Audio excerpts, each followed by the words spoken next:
नमस्कार दोस्तों, स्वागत करते हैं आप सभी का युवा शक्ति जी क्विज में। तो दोस्तों आज जो है कि बिहार डीएलएड के लिए स्पेशल बिहार जीके का एक वीडियो लेके आए हुए हैं जिसमें सारे अति महत्वपूर्ण प्रश्न हैं। देखिए बिहार डीएलएड का 2024 में जो पेपर हुआ था बिहार जीके से अच्छा खासा प्रश्न पूछा गया है। तो आगे भी 2025 में आपका प्रश्न यहाँ से बनेगा, तो पार्ट बाय पार्ट हम बिल्कुल बिहार आपको कंप्लीट करवा देंगे। तो आज की इस वीडियो को शुरू से अंत तक आप सभी कंप्लीट कर लीजिएगा। तो चलिए शुरू करते हैं। फ्रेंड आज की इस वीडियो को लाइक करके आप सभी शेयर जरूर कर दीजिएगा। देखिए फ्रेंड, आप सबको बताना चाहते हैं बिहार डीएलएड के लिए लगातार एप्लीकेशन पे क्लासेस चल रहे हैं। जो भी ज्वाइन नहीं कर पाए जाइए ज्वाइन कीजिए और तैयारी कीजिए। आप सभी यहाँ पर थ्योरी क्लासेस चल रहा है, नोट्स पीडीएफ ई बुक टॉपिक वाइज क्लासेस सारा चीज आपको दिया जा रहा है। देखिए अभी जो है कि एग्जाम का समय भी आपका बढ़ा हुआ है, तो जो भी समय है इतने समय में आप परफेक्ट तैयारी कर लीजिएगा। अगर एप्लीकेशन से जुड़ के तैयारी करते हैं तो जाइए आपसे ज्वाइन कीजिए और तैयारी करना शुरू कर दीजिए। ज्वाइन कैसे करना है, एप्लीकेशन का लिंक डिस्क्रिप्शन में प्लस में कमेंट बॉक्स में पिन किया हुआ है। अन्यथा प्ले स्टोर पर जाइए, वहां से आप युवा शक्ति जीके को सर्च करके एप्लीकेशन को डाउनलोड करके उसके बाद रजिस्ट्रेशन करके ज्वाइन कर लीजिएगा। जितने समय आपके पास है इतने समय में आपका परफेक्ट तैयारी हो जाएगा। जाइए आपसे ज्वाइन कीजिए। तो चलिए शुरू करते हैं। आइए आज के इस लेक्चर का फर्स्ट क्वेश्चन देखिए। पहला क्वेश्चन है बिहार स्थापना दिवस से। तो बिहार स्थापना दिवस हम सभी कब मनाते हैं? हर एक वर्ष 22 मार्च को मनाते हैं, याद रहेगा आप सभी को। अगला क्वेश्चन देखिए, बिहार में स्थित गोलघर का निर्माण जो किया गया था ये कब किया गया था? ऑप्शन में एक करेक्ट आंसर रहेंगे 1786 ईस्वी में। याद रखिएगा आप सभी, 1786 ईस्वी में बिहार में स्थित गोलघर का निर्माण किया गया था। अगला क्वेश्चन देख लीजिएगा, बिहार में अनुसूचित जनजाति की आबादी का प्रतिशत जो है वो करीब कितना है? तो यहाँ ध्यान दीजिएगा आप सभी, अनुसूचित जनजाति के बारे में पूछा गया है। तो ये ऑप्शन में सी करेक्ट आंसर रहेगा, 1.3% है अनुसूचित जनजाति की आबादी बिहार में। बिहार में महिला साक्षरता दर वाला जिला जो है सबसे अधिक किस जिला में है? तो ये रोहतास जिले में है। ऑप्शन में एक करेक्ट आंसर रहेगा। नेक्स्ट क्वेश्चन देखिए, अगला है कि भारत में जनसंख्या के अनुसार तीसरा एवं क्षेत्रफल के अनुसार 12वां राज्य जो है वो कौन सा है? तो ये अपना बिहार राज्य है, ध्यान रखिएगा आप सभी। अगला क्वेश्चन देख लीजिएगा, बिहार में मुख्यतः मिथिला एवं दरभंगा जिले में लगनी राग जो है ये कब गाया जाता है? तो यहाँ पर लगनी राग की बात किया गया है। तो ऑप्शन में सी करेक्ट आंसर रहेंगे, ये विवाह के समय में गाया गया था। बिल्कुल फास्ट में क्वेश्चन कवर करने वाले हैं हम सभी, तो आप सभी थोड़ा सा ध्यान से क्वेश्चन को देखते चलिएगा। बिहार में पहली बार जन शताब्दी एक्सप्रेस रेलगाड़ी का शुभारंभ कब किया गया था? तो option number C correct answer रहेंगे, 19 जून 2002 को किया गया था। ऑप्शन में सी करेक्ट आंसर रहेंगे। अगला क्वेश्चन है कि बिहार में उच्च न्यायालय कहाँ पर स्थित है? तो ये आपका जो है पटना में स्थित है, बिहार में उच्च न्यायालय। अगला क्वेश्चन देख लीजिएगा कि बिहार का राजकीय भाषा क्या है? तो देखिए बिहार का राजकीय भाषा जो है वो हिंदी और उर्दू है, ध्यान रखिएगा आप सभी। क्या है जी? हिंदी और उर्दू। अगला क्वेश्चन है कि मखदूम कुंड जो है ये कहाँ पर स्थित है? तो देखिए मखदूम कुंड आपका राजगीर में स्थित है, ऑप्शन में बी करेक्ट आंसर रहेगा। अगला है बिहार में साक्षरता दर प्रतिशत जो है वो कितना है? ये इंपॉर्टेंट क्वेश्चन है, इसको जरूर ध्यान रखिएगा आप सभी। 61.8% जो है कि फ्रेंड ये बिहार में क्या है? साक्षरता दर है। अगला क्वेश्चन देख लीजिएगा, सबसे कम महिला साक्षरता दर वाला जिला कौन सा है? तो वहां पर अभी आपको अधिक वाला बताए थे जो कि रोहतास था, यहाँ पर आपसे कम वाला पूछा गया है, तो ये सहरसा होगा। दोनों को कनेक्ट करके याद रखिएगा आप सभी। अगला है कि बिहार में बुद्ध की त्राम मूर्ति कहाँ से प्राप्त हुई थी? तो ध्यान रखिएगा आप सभी, ये जो आपको प्राप्त हुआ है सुल्तानगंज भागलपुर से प्राप्त हुआ है बुद्ध की त्राम मूर्ति। Option number D correct answer रहेगा। अगला क्वेश्चन देख लीजिएगा, वास्तुकार महागोविंद किस शासक के दरबार में रहते थे? सी करेक्ट आंसर रहेंगे, बिंबिसार के दरबार में जो कि फ्रेंड महागोविंद रहा करते थे। अगला क्वेश्चन देख लीजिएगा, प्रथम बौद्ध संगीति का आयोजन जो किया गया था ये कब किया गया था? 483 ईसा पूर्व में किया गया था। ये पता होगा आप सभी को, अजातशत्रु के समय में कहाँ किया गया था? राजगीर में किया गया था। अगला है बिहार की चक्रवर्ती देवी किस शैली की प्रमुख चित्रकार थी? Option number B right answer हो जाएगा, मंजूषा शैली की थी। अगला क्वेश्चन देख लीजिएगा, निम्नलिखित में से किस नगर में जापानियों ने विश्व शांति स्तूप का निर्माण कराया था? डी करेक्ट आंसर रहेगा, राजगीर में कराया था। अगला क्वेश्चन देख लीजिएगा, बिहार में मगध विश्वविद्यालय कहाँ स्थित है? तो देखिए बिहार में मगध विश्वविद्यालय जो है ये आपका बोध गया में स्थित है, ऑप्शन में सी करेक्ट आंसर होगा। अगला क्वेश्चन देख लीजिएगा, क्वेश्चन है कि बिहार में प्रथम महाकवि जो थे वो कौन थे जी? बिहार में प्रथम महाकवि विद्यापति, ऑप्शन में बी राइट आंसर होगा, विद्यापति था। ध्यान रखिएगा आप सभी। देखिए जो पहले से पढ़ चुके हैं आप सभी रिवाइज कर लीजिए फटाफट, और जो नहीं पढ़े हुए हैं किसी भी कारण से तो वो सभी क्या कीजिएगा, इसे याद कर लीजिएगा आप सभी।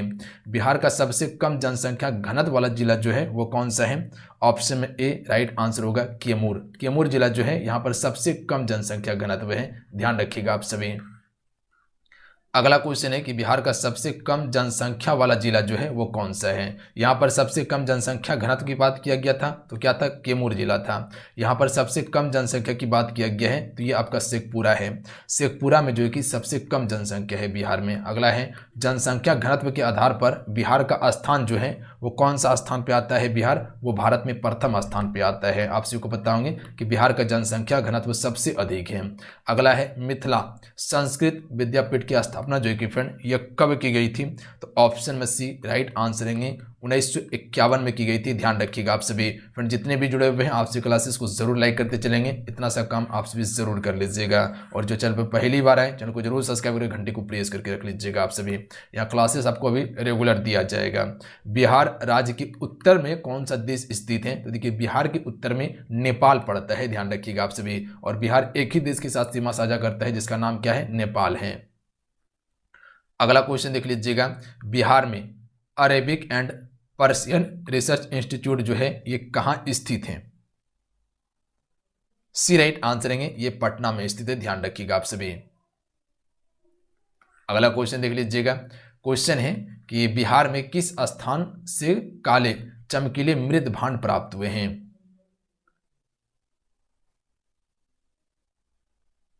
यह बक्सर एवं चिरांद से प्राप्त हुआ है। तो याद रखिएगा आप सभी, अगर क्वेश्चन पूछा जाए तो आंसर कर लीजिएगा, काले एवं चमकीले मृद भांड जो प्राप्त हुआ है बक्सर एवं चिरांद से प्राप्त हुआ है। अगला क्वेश्चन देख लीजिएगा, क्वेश्चन है कि बिहार में तुर्क शासन का युग जो शुरू हुआ था वो कब से हुआ था। देखिए 1203 से जो है कि बिहार में तुर्क युग शासन शुरू हुआ था। अगला है कि बिहार में किसको बिहार शरीफ कहते हैं, सी राइट आंसर है, अदंतीपुरी को। याद रखिएगा आप सभी, अदंतीपुरी को बिहार में बिहार शरीफ के नाम से जाना जाता है, तो याद रहेगा आप सभी को, सी करेक्ट आंसर है। अगला है, निम्न में से कौन सा राज्य बिहार राज्य के पूर्व क्षेत्र में स्थित है, तो बिहार के पूर्व में कौन सा राज्य है, पश्चिम बंगाल है। अगर पश्चिम में बात किया जाए तो उत्तर प्रदेश हो जाएगा, दक्षिण में बात किया जाए तो झारखंड हो जाएगा, उत्तर में आपका नेपाल देश पड़ता है। अगला है, पटना में किस गुरु का जन्म हुआ था, तो देखिए सिखों के 10वें गुरु गुरु गोविंद सिंह का जन्म हुआ था, कहाँ पे, पटना में हुआ था। अगला है, विष्णुपद मंदिर जो है ये कहाँ पर स्थित है, option number B right answer होगा, गया में स्थित है विष्णुपद मंदिर। अगला क्वेश्चन देख लीजिएगा कि बिहार के किस पर्यटन केंद्र पर गर्म जल के अनेक स्रोत हैं, सी राइट आंसर है, राजगीर में। ध्यान रखिएगा आप सभी, राजगीर में जो है कि यहाँ पर गर्म जल का अनेक स्रोत आपको देखने के लिए मिलेगा। अगला है, बिहार का राजकीय वृक्ष क्या है जी, बी राइट आंसर है, पीपल। देखिए पीपल जो है बिहार का क्या है, राजकीय वृक्ष है। अगला है, बिहार का राजकीय पुष्प क्या है, गेंदा। ध्यान रखिएगा आप सभी। अगला क्वेश्चन देख लीजिएगा, बिहार का राजकीय पशु क्या है, बैल। ऑप्शन में भी राइट आंसर है। अगला क्वेश्चन देखिए, बिहार का राजकीय पक्षी क्या है जी, गौरैया। ऑप्शन में डी करेक्ट आंसर है। अगला क्वेश्चन देख लीजिएगा, बिहार में गया संग्रहालय इसकी स्थापना कब किया गया था, इंपॉर्टेंट क्वेश्चन है, ध्यान रखिएगा आप सभी। 1970 में, याद रखिएगा आप सभी, 1970 में जो कि फ्रेंड बिहार में गया संग्रहालय की स्थापना किया गया था।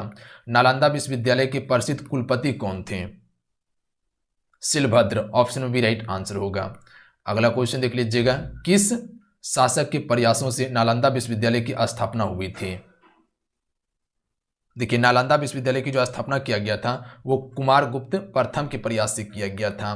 ऑप्शन में डी करेक्ट आंसर हो जाएगा। अगला क्वेश्चन देख लीजिएगा, बिहार राज्य में नावादा संग्रहालय की स्थापना कब की गई। देखिए नावादा संग्रहालय की अगर बात किया जाए तो ये आपका हुआ था 1974 ईस्वी में स्थापित। ऑप्शन में ए राइट आंसर है। नेक्स्ट क्वेश्चन देखिए, बौद्ध गया में पुरातात्विक संग्रहालय की स्थापना कब हुई थी। बौद्ध गया में यहाँ पर बात किया गया है, यहीं पर गौतम बुद्ध को पहली बार ज्ञान की प्राप्ति होता है। ध्यान रखिएगा आप सभी, वैशाख पूर्णिमा की रात में। तो इसका करेक्ट आंसर क्या हो जाएगा, 1956। ध्यान रखेंगे आप सभी, ऑप्शन में सी करेक्ट आंसर होगा। अगला क्वेश्चन देख लीजिएगा, बिहार में किस स्थान पे 2 यक्ष मूर्तियां प्राप्त हुई है। पाटलिपुत्र में। Option number D right answer हो जाएगा। अगर क्वेश्चन आपसे इसे पूछा जाए कि पाटलिपुत्र के संस्थापक कौन थे जी, याद रखिएगा उदयन थे। अगला है नरेगा योजना का खर्च केंद्र और राज्य के बीच किस अनुपात में वहन किया जाता है। करेक्ट आंसर ऑप्शन में सी हो जाएगा 90 और 10 के बीच में। ध्यान रखिएगा केंद्र सरकार 90 रुपया खर्च करेगा तो राज्य सरकार 10 रुपया खर्च करेगा, तो 90 और 10 के अनुपात में करता है। अगला है उत्तर बिहार किस लिए प्रसिद्ध है। देखिए उत्तर बिहार में ज़्यादातर आपको बाढ़ देखने के लिए मिलता है और बाढ़ के लिए ही प्रसिद्ध है उत्तर बिहार। अगला है बिहार में अजगैबी नाथ मंदिर जो है ये कहाँ पर स्थित है जी, बिल्कुल ये सुल्तानगंज भागलपुर में स्थित है। ऑप्शन में बी राइट आंसर हो जाएगा। अगला है बिहार में सर्वप्रथम किस बैंक की स्थापना हुई थी। इलाहाबाद बैंक की स्थापना सबसे पहले बिहार में किया गया था। अगला क्वेश्चन देख लीजिएगा, क्वेश्चन नंबर 46 है कि बिहार में सबसे पहले किस स्थान पे नवपाषाण युगनी अवशेष प्राप्त हुए हैं। तो याद रखिएगा आप सभी, अगर क्वेश्चन पूछा जाए कि बिहार में सबसे पहले किस स्थान पे नवपाषाण युगनी अवशेष प्राप्त हुए हैं, वो चिरांद में हुए हैं। याद रहेगा आप सभी को, कहाँ पे हुए फ्रेंड, चिरांद में हुए हैं। अगला क्वेश्चन देख लीजिएगा, अशोक चक्र प्राप्त करने वाला पहला बिहार का व्यक्ति जो था वो कौन था। रणधीर वर्मा। ऑप्शन में डी राइट आंसर है। ध्यान रखिएगा रणधीर वर्मा सबसे पहले अशोक चक्र प्राप्त करने वाला बिहार का व्यक्ति था। अगला है भगवान महावीर का देहावसान जो हुआ था बिहार में कहाँ हुआ था, यानी कह सकते हैं कि इसकी मृत्यु कहाँ हुआ था, महावीर स्वामी का, जो जैन धर्म के 24वें और अंतिम तीर्थंकर थे ये। करेक्ट आंसर ऑप्शन में हो जाएगा पावापुर, बिहार में हुआ था, या पावापुरी कर सकते हैं इसको, पावापुरी ही है। अगला क्वेश्चन देखिए 49 नंबर है कि बिहार में किस जिले को साक्षरता में उत्कृष्ट होने पर सत्येंद्र मिश्रा साक्षरता पुरस्कार के लिए चुना गया है। यह आपका मुजफ्फरपुर जिले को किया गया। ऑप्शन में डी करेक्ट आंसर रहेगा। अगला है बिहार में जयप्रकाश नारायण अखिल भारतीय आयुर्विज्ञान संस्थान जो है ये किस शहर में स्थित है। तो देखिए ये आपका कहाँ पर स्थित है, पटना में स्थित है। तो याद रखिएगा अगर क्वेश्चन पूछ लिया जाए तो आंसर कर लीजिएगा कि जयप्रकाश नारायण अखिल भारतीय आयुर्विज्ञान संस्थान जो है ये कहाँ पे है, पटना में स्थित है। अगला है भारत में चालू मूल्यों पर प्रति व्यक्ति न्यूनतम आय वाला राज्य जो है वो कौन सा है। देखिए प्रति व्यक्ति आय सबसे अधिक गोवा राज्य का है, जो केंद्र शासित प्रदेश जो सबसे भारत का छोटा राज्य है क्षेत्रफल में। अगर केंद्र शासित प्रदेश में बात किया जाए तो वो दिल्ली में प्रति व्यक्ति आय सबसे अधिक है। इसका करेक्ट आंसर क्या हो जाएगा, तो याद रखिएगा आप सभी बिहार राज्य का। यहाँ पर सबसे कम जो है कि व्यक्ति आय है, हम सिर्फ कह सकते हैं ऑप्शन में से करेक्ट आंसर हो जाएगा, प्रति व्यक्ति आय सबसे कम है यहाँ पे। अगला क्वेश्चन देख लीजिएगा कि बिहार में लगनी राग जो है कि किस अवसर पर गाया जाता है। विवाह के अवसर पर गाए जाते हैं, अभी बताए थे आप सभी को। अगला है जैन धर्म के प्रवर्तक महावीर स्वामी का जन्म जो हुआ था वो कहाँ पे हुआ था। कुंडलग्राम में हुआ था। ऑप्शन में डी करेक्ट आंसर होगा। अगला क्वेश्चन देख लीजिएगा, क्वेश्चन में 54 है। इस क्वेश्चन का आंसर कीजिएगा आप सभी कि बिहार में प्रति 1000 पुरुषों पर महिलाओं की सबसे कम संख्या जो है वो किस जिले में है। यानी सिंपल भाषा में कहा जाए कि लिंगा अनुपात यहाँ पर पूछा गया कि सबसे कम लिंगा अनुपात जो है वो किस जिले का है। तो याद रखिएगा मुंगेर जिले का है, यहाँ पर सबसे कम लिंगा अनुपात है। अगला क्वेश्चन देख लीजिएगा कि बिहार का वह जिला कौन सा है जहाँ महिलाओं की संख्या पुरुषों की संख्या से अधिक है। तो ये आपका Gopalganj. Option number C correct answer हो जाएगा। यहाँ पर लिंगानुपात क्या है, अधिक है। अगला है लॉर्ड सिन्हा ने 1921 में कहाँ के गवर्नर पद से त्याग दिया था। बिहार और उड़ीसा के गवर्नर पद से त्याग दिया था लॉर्ड सिन्हा ने। अगला क्वेश्चन देख लीजिएगा, क्वेश्चन है 57 नंबर कि निम्नलिखित में से किस नगर में जापानियों ने विश्व शांति स्तूप का निर्माण करवाया था। डी राइट आंसर होगा, राजगीर में। अगला है प्रख्यात कवि विद्यापति कहाँ की निवासी थी। सी राइट आंसर होगा, मिथिला का निवासी था ये। नेक्स्ट क्वेश्चन देखिए कि निम्नलिखित में से कौन सी बात बौद्ध धर्म एवं जैन धर्म में समानता नहीं है। यहाँ पर ध्यान दीजिएगा, नहीं की बात किया गया है। बौद्ध धर्म के संस्थापक कौन थे, गौतम बुद्ध थे। जैन धर्म के संस्थापक कौन थे, ऋषभदेव थे। ध्यान रखिएगा आप सभी। इसका करेक्ट आंसर क्या हो जाएगा, आत्मा और दमन, ये दोनों में समानता नहीं था। बाकी बात ये सभी क्या है, दोनों में समानता था। तो सी करेक्ट आंसर होगा। अगला है महावीर जैन की मृत्यु निम्नलिखित में से किस नगर में हुई। पावापुरी बिहार में। समाधि स्थल वहीं पर है इसका। अगला क्वेश्चन देख लीजिएगा, बिहार में परमंडल जो है ये कितना है जी? 9 परमंडल है बिहार में। ऑप्शन में सी राइट आंसर होगा। बिहार में जिला कितना है? सभी को पता होगा, 38 जिला है। अगला है, बिहार में अनुमंडल की संख्या कितना है? 101 अनुमंडल है बिहार में। अगला क्वेश्चन देख लीजिएगा कि बिहार में विश्वविद्यालयों की संख्या कितना है? यहाँ पर 21 विश्वविद्यालय है। ऑप्शन में ए राइट आंसर होगा। अगला है कि बिहार में सर्वाधिक जनसंख्या वाला जिला कौन सा है? पटना जिला है। अगला क्वेश्चन देख लीजिएगा, बिहार में सबसे कम जनसंख्या वाला जिला शेखपुरा है। अगला क्वेश्चन देख लीजिएगा, बिहार में सबसे कम लिंगा अनुपात किस राज्य में है? किस जिले में है? ए राइट आंसर हो जाएगा, मुंगेर में है। अभी आपको बताए थे। गोपालगंज में सबसे अधिक है। सबसे अधिक जो है वो कहाँ पे है? गोपालगंज में है। अगला क्वेश्चन देख लीजिएगा कि बिहार में फाग राग के गीतों की रचना किसने की थी? फाग राग गीतों की रचना जो है कि बिहार में किसके द्वारा किया गया था? ए करेक्ट आंसर हो जाएगा, नवल किशोर सिंह ने किया था। अगला है, बिहार महान धार्मिक केंद्र है। तो याद रखिएगा ये सभी का जो है कि बिहार क्या रहा है? धार्मिक केंद्र रहा है। अगला है, विक्रमशिला शिक्षा केंद्र के संस्थापक का नाम क्या है? विक्रमशिला विश्वविद्यालय की बात किया जाए जो कि आपका बिहार भागलपुर में पड़ता है। ऑप्शन में डी राइट आंसर हो जाएगा, धर्मपाल के द्वारा निर्मित किया गया था। ऑप्शन में डी बिल्कुल करेक्ट आंसर है। अगला है, त्रिवेणी नहर में किस नदी से पानी आता है? गंडक नदी से आता है त्रिवेणी नहर में पानी। तो ये सभी जितने क्वेश्चन हैं वो सारे सेलेक्टेड इंपॉर्टेंट क्वेश्चन हैं, इसीलिए क्या करना है, ये सारा क्वेश्चन को याद कर लेना फ्रेंड। आप सभी को यहीं से प्रश्न आपको देखने के लिए मिलने वाला है। अगला क्वेश्चन देख लीजिएगा, निम्नलिखित में से कौन सी 2 नदियां जो है कि अमरकंटक से उद्गमित होती है, यानी कि उद्गम है उसका। अमरकंटक कहाँ पड़ता है जी? मध्य प्रदेश और छत्तीसगढ़ की सीमा पर पड़ता है अमरकंटक पहाड़ी। वहीं से आपका सोन नदी का उद्गम स्थल होता है। तो इसका करेक्ट आंसर ऑप्शन में डी हो जाएगा, नर्मदा और सोन है। वर्तमान में बिहार में संपत्ति का मुख्य स्रोत क्या है? ऑप्शन में सी करेक्ट आंसर हो जाएगा, कृषि। देखिए कृषि जो है बिहार में संपत्ति का मुख्य स्रोत माना जाता है। अगला है, विक्रमशिला विश्वविद्यालय में किस विषय की पढ़ाई विशेष रूप से होती थी? तो विक्रमशिला विश्वविद्यालय में जो है कि तंत्र विज्ञान विषय की पढ़ाई हुआ करती थी। अगला है, नालंदा विश्वविद्यालय की स्थापना किस युग में हुई? तो सिंपल सा जवाब है, ये आपका गुप्त वंश के समय में नालंदा विश्वविद्यालय की स्थापना हुई थी, जो किसके द्वारा किया गया था? कुमारगुप्त प्रथम के द्वारा। अगला है, पंचायत के चुनाव कराने हेतु निर्णय किसके द्वारा लिया जाता है? देखिए पंचायत में जो चुनाव होता है वो राज्य सरकार की जिम्मेदारी होता है पंचायत में चुनाव कराना। अगला है, निम्नलिखित में से कौन सा राज्य विधानमंडल का अंग नहीं है? यहाँ पर ध्यान दीजिएगा, क्या पूछा गया है? नहीं है। तो देखिए राज्यपाल होता है, विधान परिषद होता है और विधानसभा होता है, जबकि महाधिवक्ता नहीं होता है। तो बी करेक्ट आंसर होगा।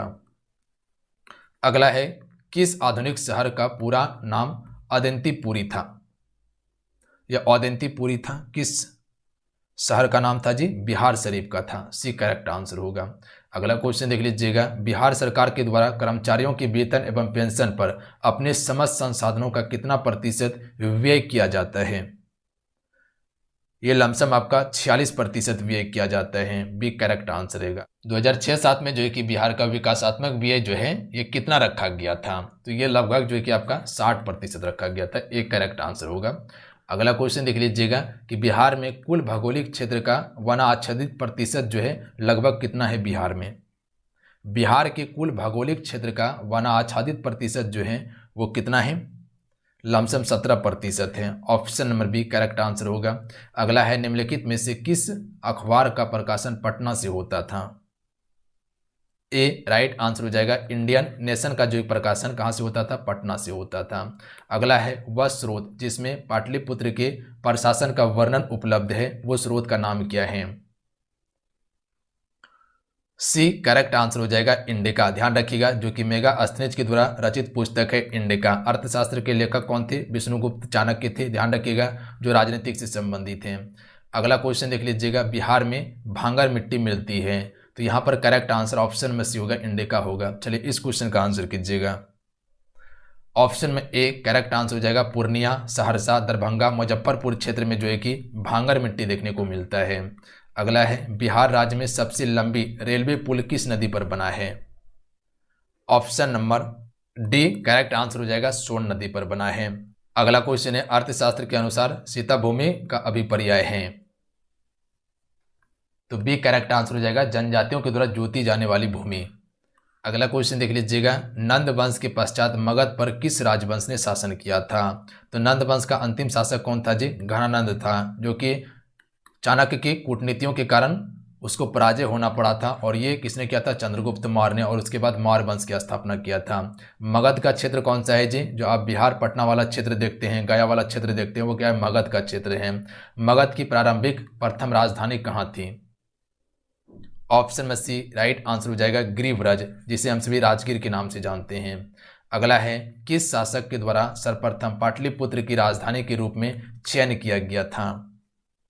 सी करेक्ट आंसर हो जाएगा, उदयन के द्वारा किया गया था। अभी आपका जो बिहार पुलिस का एग्जाम हुआ है उसमें यह क्वेश्चन पूछा गया था कि पाटलिपुत्र का संस्थापक कौन था? उदयन था। अगला क्वेश्चन देख लीजिएगा, अजातशत्रु ने अवंती के हमले से बचाने के लिए किलाबंदी की थी, उसने वह किला कहां बनवाया था?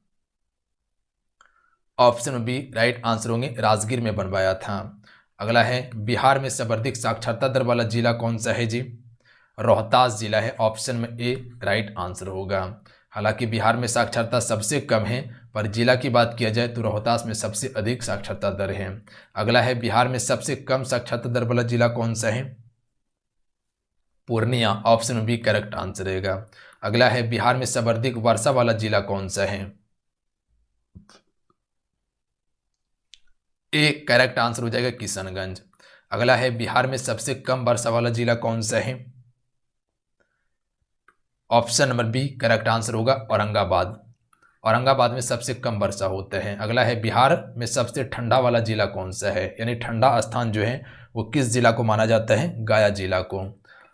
अगला क्वेश्चन देख लीजिएगा, बिहार में सबसे बड़ा नगर जो है वो कौन सा नगर है? पटना। डी राइट आंसर होगा। अगला है, मूल रूप से बिहार शब्द का अर्थ क्या है? ए राइट आंसर हो जाएगा, बौद्ध मठ कहा जाता है बिहार को, और इसीलिए इसका अर्थ क्या माना जाता है? बौद्ध मठ माना जाता है। अगला है, बिहार में नमक सत्याग्रह आरंभ हुआ था, कब हुआ था?